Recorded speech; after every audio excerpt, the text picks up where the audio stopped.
Kenny, I mean, we've obviously talked about the oil and gas prices, which have dropped today on the news about the Strait of Hormuz potentially opening. But the long-term consequences potentially are there already. Do you think the American public particularly has an understanding of that things like, the lack of fertilizer, all these products that are stuck on ships in the Strait of Hormuz at the moment, that's not going to be a problem now, but it might be in 6 months' time, maybe even longer?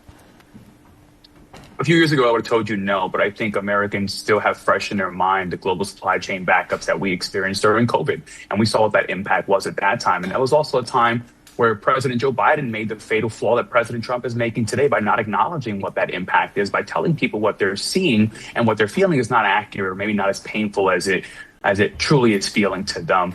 So I think Americans are unfortunately in for a world of hurt just from the ramifications of what's happening in the Strait of Hormuz. What we're seeing today may just be the start of this, even with the strait being opened up today. And that's what gives me great pause. But it's also going to be a big problem for the White House, for congressional Republicans going into the midterms. We're moving into the midterm times in America where, Trump can run the risk of losing Congress, which will ultimately make him a lame duck president going into the last 2 years of his presidency. Many Americans, of course, will very well remember the high prices in the Biden administration. And that is something President Trump's administration is also using in messaging, saying, look, prices might be a little bit higher now, but they were much higher under my predecessor.